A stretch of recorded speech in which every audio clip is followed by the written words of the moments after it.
I'm here at ICANN57 with Patrick Falstrom and Jim Galvin of the Security and Stability Advisory Committee, or SSEC. Thanks for joining me, gentlemen.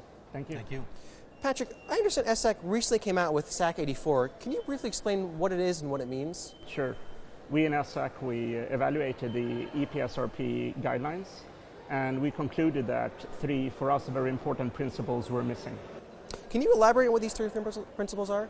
The three principles are sort of tied together, so there are some relations between them, and there are conservatism, which means that you should always calculate the risk based on, like, in a conservative manner.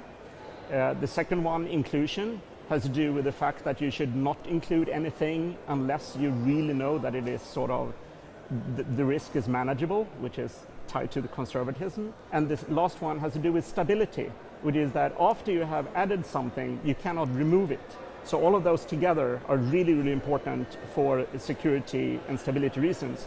And to add on top of that, it's also important for stability reasons to not only think about the change, but the rate of changes happens.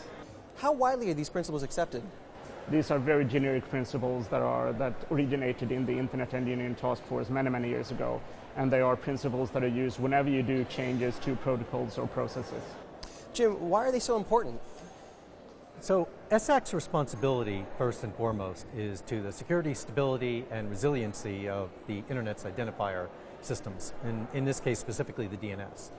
So technical feasibility, these three principles were first created in the IETF, and we believe that they are essential to any risk calculation as far as the security and stability and resiliency of the DNS is concerned. What kind of advice is SAC 84 providing in relation to these principles?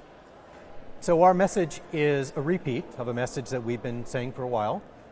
We think it's essential that these three principles be a conscious reflection of any change to the root zone at the time of the evaluation. Part of what this means is that any efforts to assert, government or national sovereignty for a shared resource really does fall short of technical feasibility. Well, thanks so much for both of your time, and I hope you have a great rest of your meeting. Thank you. Thank you.